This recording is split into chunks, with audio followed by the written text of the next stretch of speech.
उत्तराखंड में उपचुनाव होने वाले हैं और इसी के मद्देनजर बीजेपी और कांग्रेस की ओर से तमाम तैयारियां की जा रही है। बागेश्वर उपचुनाव की सरगर्मियां तेज हो गई है, जहां बीजेपी कांग्रेस ने रणनीति बनानी भी शुरू कर दी है। दोनों पार्टियों के प्रत्याशियों के नामांकन दाखिल होंगे, साथ ही शक्ति प्रदर्शन करने पर बीजेपी और कांग्रेस का फोकस होने वाला है। देखिए, बागेश्वर उपचुनाव होने वाला है 5 सितंबर को, जहां पर चंदन रामदास उनके निधन के बाद में ये सीट खाली हो गई थी और ऐसे में कई सारे कयास भी लगाए जा रहे हैं। लेकिन सबसे पहले बीजेपी और कांग्रेस का फोकस है शक्ति प्रदर्शन पर। साथ जानकारी लेंगे, सोनू लगातार हमारे साथ में जुड़े हुए हैं। सोनू, बीजेपी कांग्रेस की रणनीति तमाम बनाई जा रही है बागेश्वर उपचुनाव को लेकर। अब शक्ति प्रदर्शन किया जाएगा, क्या कुछ तैयारियां बीजेपी और कांग्रेस की ओर से की जा रही है?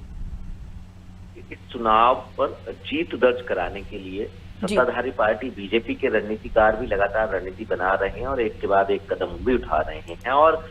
कमोबेश यही हालात जो हैं वो विपक्षी पार्टी के भी नजर आ रहे हैं। विपक्षी के पार्टी कांग्रेस के जो रणनीतिकार है वो रणनीति भी बना रहे हैं और ये भी सुनिश्चित कर रहे हैं कि इस उपचुनाव में बीजेपी को कांग्रेस टक्कर दे पाए या फिर इस चुनाव में जीत दर्ज कर पाए। ये लगातार प्रयास किए जा रहे हैं, क्योंकि अक्सर जो इतिहास इस बात का गवाह रहा है, राज्य गठन से लेकर अब तक सत्ताधारी पार्टी के ही पक्ष में उपचुनाव जाते रहे हैं, उनके परिणाम रहे हैं। लेकिन अब क्योंकि मुख्य विपक्षी पार्टी कांग्रेस है, ऐसे में सत्ता पक्ष हो या विपक्ष हो, दोनों ही ये जोर आजमाइश कर रहे हैं कि ये जो उपचुनाव होने जा रहा है बागेश्वर का, इसमें उनके दल को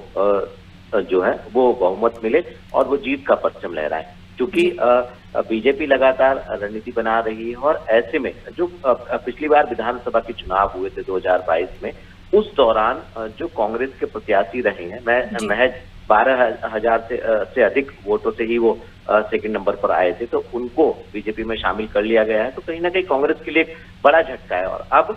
जो उपचुनाव होना है इसके प्रत्याशी नामांकन दाखिल करेंगे और नामांकन के दौरान दोनों ही दल ये कोशिश करेंगे कि शक्ति प्रदर्शन करें और कहीं ना कहीं क्षेत्र के मतदाताओं को ये संदेश देने का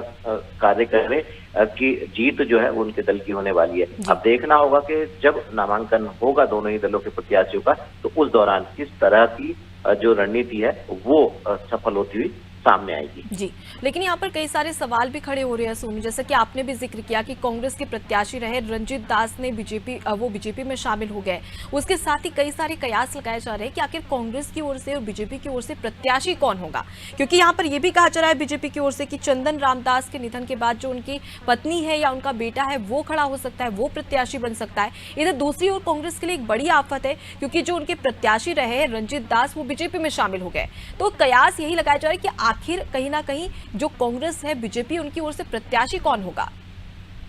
देखिए, दोनों ही पार्टियों ने अभी अपने प्रत्याशियों के नाम की घोषणा औपचारिक तौर पर नहीं की। और अगर हम बीजेपी की बात करें तो जैसा कि आप स्वयं इस बात को बता रहे हैं कि जो कैबिनेट मंत्री रहे हैं